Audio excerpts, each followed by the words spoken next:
मित्रांनो नमस्कार. एका नवीन व्हिडिओमध्ये तुम्हा सर्वांचं पुन्हा एकदा स्वागत.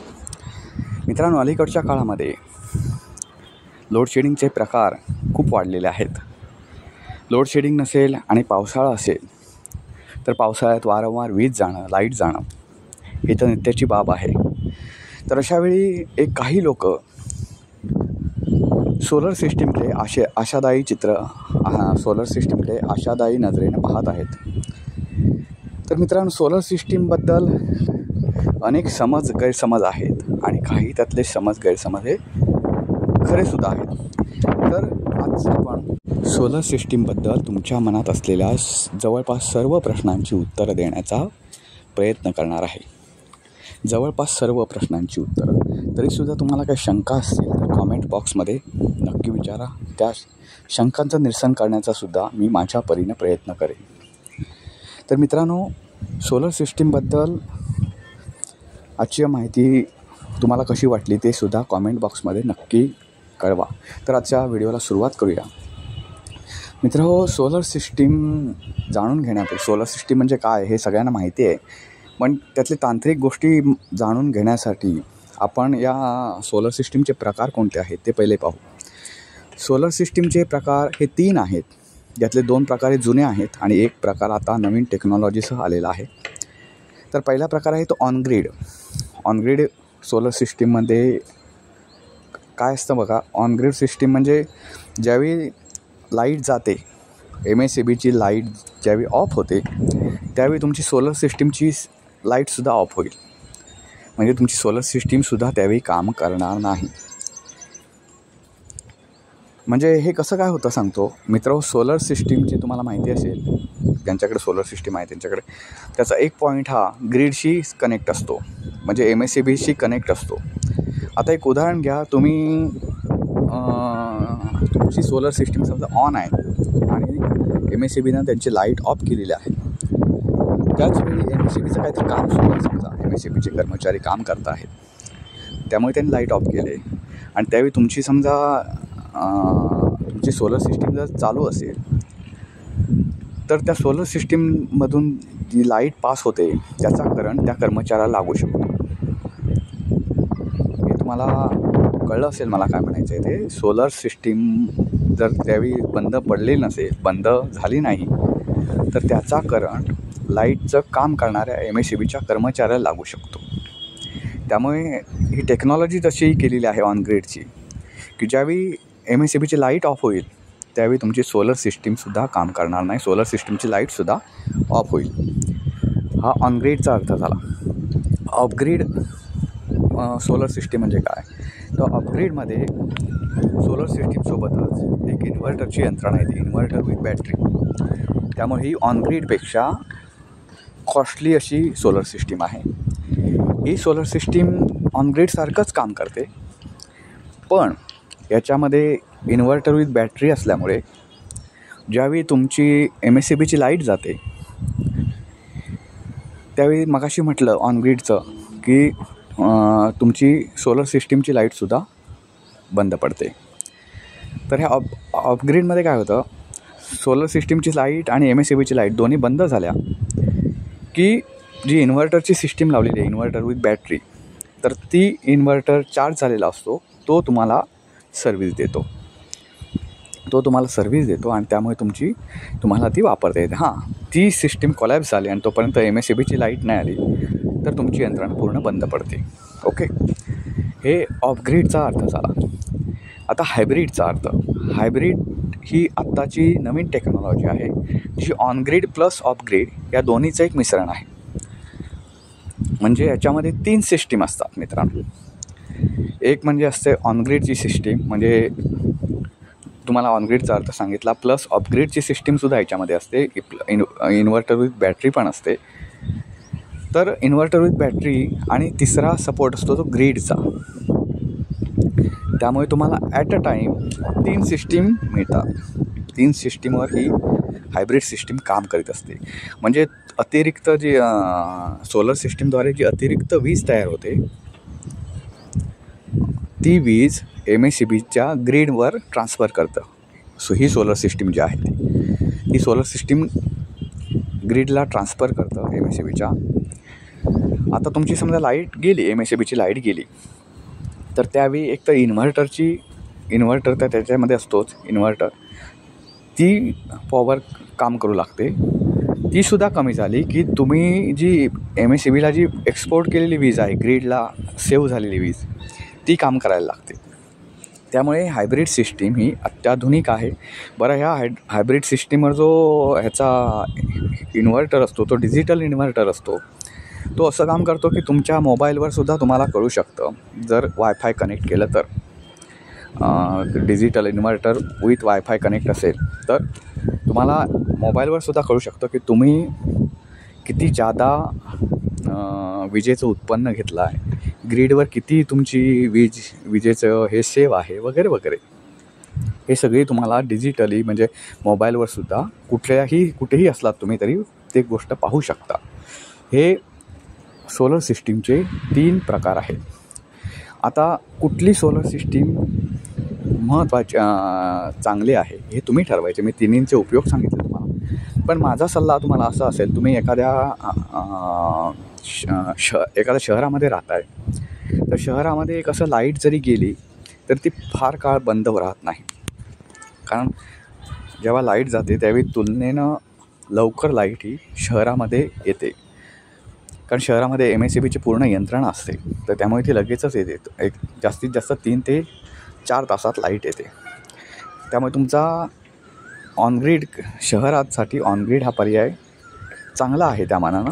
पण तुम्ही गावामध्ये राहताय तर ऑफग्रीडचा पर्याय महत्त्वाचा आहे, कारण त्याच्यासाठी इन्व्हर्टर गरजेचा आहे. आता तुम्हाला तिसरा एक पर्याय सांगितला जो आपला हायब्रिडचा, तर त्याच्याकडे अजूनसुद्धा लोक फार वळलेली नाहीत, कारण तो खूप खर्चिक आहे. जवळपास ते बजेट 5 ते 7 लाखापेक्षासुद्धा जास्त जातं, डिपेंडिंग ऑन युअर कंपनी. आता तुम्ही म्हणाल की किती पॉवरचा आपण सोलर सिस्टीम घेतली पाहिजे. तर मित्र, लक्षात ठेवा, 1 किलोवॅट जी सोलर सिस्टीम असते ती जवळपास तुम्हाला दिवसाला 5 युनिट प्रोडक्शन करते. आता हे डिपेंडिंग ऑन सनलाईट, तुमचा कोणता ऋतू सुरू आहे याच्यावर ते डिपेंड करतं. समजा कडक उन्हाळा आहे तर 5चे 7 युनिट उत्पादन करतं ते दिवसाला. तुमचा समजा मान्सून आहे, सीझन सुरू, तर सनलाईट खूप कमी आहे, तर त्यावेळी उत्पन्न कमी होतं. मी वार्षिक उत्पन्न एकत्र धरून त्याची सरासरी सांगितलं तुम्हाला की दिवसाला ते किती उत्पन्न देतं. ते 1 किलोवॅटचं तुम्ही 5 किलोवॅटचं घेतला तर त्याच्या गुणिले 5 करा, जवळपास एक दिवसाला 30 ते 32 युनिटपर्यंत ते उत्पन्न करतं. आता तुम्ही सध्या MSEBची लाईट वापरताय, तर तुम्हाला वीज बिल येतं असेल, त्या वीज बिल तुम्हाला कळतं की तुम्हाला किती युनिटची गरज आहे, मान्सूनमध्ये किती आहे, हिवाळ्यामध्ये किती आहे, उन्हाळ्यामध्ये किती आहे, हे सगळ्या गोष्टी तुम्हाला माहिती असतात. त्यानुसार तुम्ही ते निवडू शकता. 1 किलोवॅटचा तुम्ही जर आपलं सोलर सिस्टीम घेतला तर जवळपास 70 ते 80 हजारापर्यंत खर्च आहे. 70-80 हजारापासून पुढे 1,20,000 ही सोलर सिस्टीम उपलब्ध आहे. 70 ते 80 हजारापासून ते 1,20,000 डिपेंडिंग ऑन कंपनी. तुम्ही किती चांगल्या प्रतीचा माल घेत आहे, कुठल्या कंपनीचा घेत आहे, याच्यावर ते डिपेंड राहील की त्याची किंमत किती आहे. मी तुम्हाला किंमतीची रेंज सांगितली. त्यानुसार 2 किलोवॅटची घेतला तर त्याच्या जवळपास दुप्पट जाणारी, 3 किलोवॅटची घेतला तर त्याच्यापेक्षा तिप्पट जाणारी, फक्त 5 किलोवॅट घेतला तर 5 पटीनं ते पुढे जात नाही. समजा 60,000 रुपये 80,000 रुपये 1 किलोवॅटचं तुम्ही सोलर सिस्टीमचे आहे, आणि तुम्ही त्याच कंपनीचे 5 किलोवॅटचं कनेक्शन घेतला तर ते 4 लाखावर जाणार नाही, ते तुम्हाला 3-1 लाखापर्यंत पडेल. म्हणजे जेवढी मोठी सिस्टीम घ्याल तुम्ही मोठ्या पॉवरची, तर ती त्या तुलनेत कमी पडते. त्याच्यावर असं काही तुम्हाला गणित कळलं असेल. मित्रांनो, आता सोलर सिस्टीम घेताना काही महत्त्वाच्या गोष्टीकडे लक्ष देणे गरजेचं आहे की तुम्ही चांगल्या कंपनीची सोलर सिस्टीम घेतली पाहिजे. जो तुम्ही ते इन्स्टॉल करणारी जी यंत्रणा आहे ते तुमच्या मर्जीतले असले पाहिजेत आणि महत्त्वाचं म्हणजे ते विश्वासातले असले पाहिजेत. कारण काही लोक काय करतात, तुम्हाला सांगतात एका कंपनीचा माल, प्रत्यक्षात सोलर पॅनल वगैरे कुठले तर तकलादू बसवून देतात आणि काही दिवसात ते बंद पडतात. मग त्याचा मेंटेनन्सलाही कोणी येत नाही किंवा काय नाही, अशी तुमची फसवणूक होते आणि मग सोलर सिस्टीम तुमच्या गळ्यात पडते. महत्त्वाचं म्हणजे ह्या सोलर सिस्टीमला मित्रांनो गव्हर्मेंट सध्या सबसिडी देत आहे. त्याच्यासाठी अर्ज कसा करायचा वगैरे तुम्हाला जर खरंच त्याची माहिती हवी, सबसिडी किती मिळते, किती मिळू शकते, इथपासून ते सोलर सिस्टीमसाठी अर्ज कसा करायचा याची तुम्हाला जर माहिती हवी असेल तर तुम्ही नक्की कॉमेंट बॉक्समध्ये कळवा. तसं मग त्यानुसार मी दुसरा एक व्हिडिओ अपलोड करेन त्याच्यात सविस्तर माहितीसह. पण याला सबसिडी चालू आहे तुम्हाला. तर त्याच्यामध्ये सोलर सिस्टीममध्ये आता तुम्हाला कसं काय धोके असू शकतात ते तुम्हाला सांगितलं. तर त्याच्यामध्ये सोलर सिस्टीम तुमची अपलोड झाली, व्यवस्थित लोड झाली की त्यानंतर सोलर पॅनल जे आहेत मित्रांनो त्याची मेंटेनन्स आपल्यालाच करावा लागतो. मेंटेनन्स म्हणजे त्याची स्वच्छता राखणं. ते सोलर पॅनलमध्ये जर अस्वच्छता राहिली तर ते काम करायचं हळूहळू बंद करतं. कारण बॅटरी इतकंच सोलर पॅनल जे आहेत ते महत्त्वाचे असतात त्या सोलर सिस्टीममध्ये. ते जर अस्वच्छ झाले, ते झाडणं वेळोवेळी ते स्वच्छ ठेवणं हे आपलं काम असतं. इतर छोट्या छोट्या गोष्टीही असतात, त्या गोष्टी ज्यावेळी तुमच्याकडे सोलर इन्स्टॉल करायला एखादा व्यक्ती येत होता, टेक्निशियन, त्यावेळी त्यांच्याकडून या माहिती जाणून घ्या की कसं ते साफ करायचं वगैरे वगैरे. तर मित्रांनो एकूणच जर सांगायचं झालं तर सोलरचे आता फायदे तुम्हाला कळले असतील की काय आहेत. तुमचं लाईट बिल कमी येतं, हा महत्त्वाचा एक सोलरचा फायदा आहे. तरीसुद्धा सोलरचे काही तोटेसुद्धा आहेत. उदाहरणार्थ सोलर जसं तुम्ही म्हणता की लाईट बिल कमी येतं, हा एकमेव फायदा आहे. सोलरची लाईट गेली, MSEBची लाईट गेली की सोलरची तुमची यंत्रणा जी आहे ती जर इन्व्हर्टरवर कामाला लागते. जो आपण साधा इन्व्हर्टर जर चांगला इन्व्हर्टर जर घेतला तर मग ते आपल्याला हे होऊ शकतं. तशीच सिस्टीम त्या सोलरमध्ये आहे, ती काही वेगळी सिस्टीम नाही. फक्त एकच की लाईट बिल तुमचं वाचतं, खूप प्रमाणात लाईट बिल वाचतं.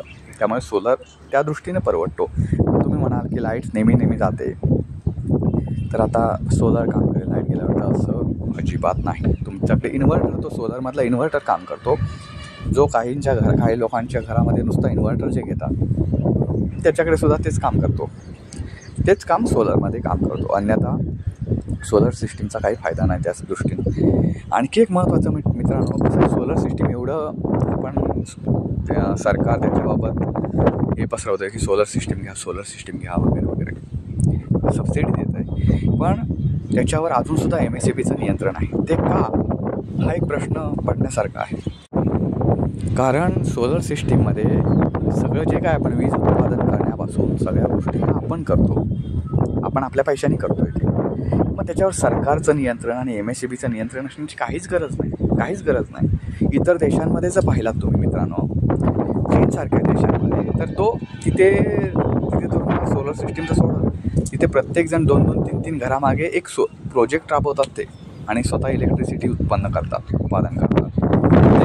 सरकारचं नियंत्रण नाही. पण आपल्या देशामध्ये, विशेष करून महाराष्ट्रामध्ये, सरकारचं नियंत्रण आहे त्याच्यावर की तुम्ही उत्पादित केलेली सोलर सिस्टीम जी आहे, सोलर सिस्टीम त्याच्यातून जे काही आहे त्याच्यावर MSEBचं नियंत्रण राहणार. हे कशाला? एकतर MSEBकडे एवढी कार्यक्षमता नाही की ते पूर्ण राज्याला व्यवस्थित 24 तास लाईट पुरवू शकतील. हां ठीक आहे, तांत्रिक गोष्टी आल्या, लाईट गेली तर ठीक आहे. त्यांच्याकडे वीज उत्पादन करण्याची एवढी सामुग्री नाही किंवा वीज उत्पादन करण्याची एवढी क्षमता नाही, एवढ्या क्षमतेचे प्रोजेक्ट नाही त्यांच्याकडे. त्यामुळे त्यांना लोड शेडिंग करावं लागतं. आणि हे परत पुरावर त्याने घेतलं आहे सोलर सिस्टीमची गोष्ट, सोलर सिस्टीम त्याच्यावर त्याने नियंत्रण ठेवणार वगैरे वगैरे. याचं त्याने स्वातंत्र्य दिलं असतं सोलर सिस्टीमचं की तुम्ही सोलर सिस्टीम तुमच्या इथे लावा आणि हे करा. तर उरलेल्या ह्याच्यामध्ये ते इतर उरलेले जे आहेत त्यांनी कनेक्शन ठेवायचं की नाही ज्याचं त्याने बघायचं. त्यांच्यावरचा लोड जो आहे MSEBवरचा तो खूप प्रमाणात कमी झाला असता मागणी विजेची कमी झाली असती, म्हणजे जरी तुमच्याकडे कनेक्शन इलेक्ट्रिसिटी असलं तरी मुद्दामून इलेक्ट्रिसिटी कोणी वापरणार सोलर सिस्टीम असतात, तर ते झालं असतं. पण MSEB तसं अजून करत नाही. MSEBच्या देखरेखीखालीच सोलर सिस्टीम चालवली जाते. सांगायचं झालं तर सोलर सिस्टीम घेण्यापूर्वी तुम्हाला मंजूर एक लोड असतो. तुम्ही बघितला असाल का मला माहीत नाही.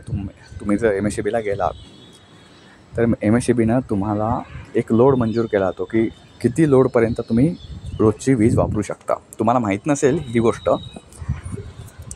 पण त्यांनी लोड जो मंजूर केलेला आहे, समजा 15 युनिट 20 युनिट असे मी एक उदाहरण सांगतो, जो लोड तुम्ही MSEBला जाऊन चौकशी करू शकता. तर तो लोड जो मंजूर केलेला आहे त्या लोडच्या पलीकडे जर तुम्ही लाईट वापरलीत तर तुमच्यावर गुन्हा दाखल होऊ शकतो, असा नियम आहे. जो कुठेही नियम वापरला जात नाही तो सोडून द्या, किंवा कुठेही गुन्हा दाखल होत नाही तेही सोडून द्या. पण हा नियम आहे की तुम्हाला समजा इतके युनिट दिवसाला मंजूर आहे, त्याच्या पलीकडे जाऊन तुम्ही जर काय केलात तर तुमच्याविरुद्ध गुन्हा दाखल होऊ शकतो. त्यामुळे आता सांगायची गोष्ट अशी की तुम्हाला लोड जेवढा मंजूर आहे MSEBने केलेला, त्या लोडच्या अतिरिक्त तुम्ही जास्त पॉवरचा जर सोलर सिस्टीम बसवताय तर त्याला कागदपत्र तुम्हाला जास्त द्यायला लागतात. MSEBला वेगवेगळ्या प्रकारची कागदपत्र मागतं MSEB. ही सगळी कागदपत्र तुम्ही सादर केल्यानंतर तुम्हाला मग परवानगी मिळते सोलर सिस्टीम बसवण्याची. आणि MSEBला ते माहिती करून तुम्हाला द्यायला लागतं की तुम्ही किती किलोवॅटचा सोलर सिस्टीम बसवणार आहात, हे MSEBला माहीत करून देणं गरजेचं आहे. इतकं तुमच्यावर MSEBचं नियंत्रण आहे आणि त्यांची परवानगीशिवाय तुम्ही सोलर सिस्टीम अपलोड करू शकत नाही. त्यामुळे सोलर सिस्टीमबद्दल बोलायचं झालं, एक महत्त्वाचा फायदा म्हणजे तुमच्या वीज बिलामध्ये मोठ्या प्रमाणावर बचत होऊ शकते सोलर सिस्टीममुळे. हाच एक महत्त्वाचा फायदा आहे. कारण तुम्हाला जेव्हा लाईट बिल येतं तेव्हा तुम्हाला माहिती आहे लाईट बिल तर प्रत्यक्षात कमी असतं, पण त्याच्यावर वेगवेगळ्या प्रकारचे भार आणि कर एवढे लावलेले असतात. तुम्ही बघा MSEBचं लाईट कधीतरी चेक करू, एवढे लावले असतात की तेच जास्त असतं त्या लाईट बिलापेक्षा. तर ते या सगळ्या गोष्टी तुम्हाला वाचतात. एकदा तुम्ही पैसे घातलात सोलर सिस्टीमला की या गोष्टी कमी होतात. पण सोलर सिस्टीम तुम्हाला जर घ्यायचीच असेल तर विश्वासू कंपनीची घ्या, चांगल्या कंपनीची घ्या. 4 पैसे जास्त गेले तर तुम्हाला ती अधिक दर्जेदार सेवा देईल कंपनी.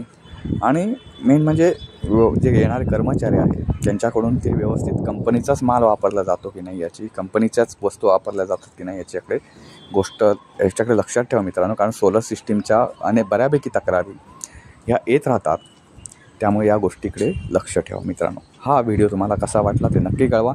या व्हिडिओबद्दल काही तुम्हाला शंका असतील तर कॉमेंट बॉक्समध्ये नक्की कळवा. ज्या शंकांचं निरसन पुढच्या व्हिडिओमध्ये करण्याचा मी नक्की प्रयत्न करेन. पुन्हा भेटू पुन्हा एका नवीन व्हिडिओसह. तोपर्यंत नमस्कार.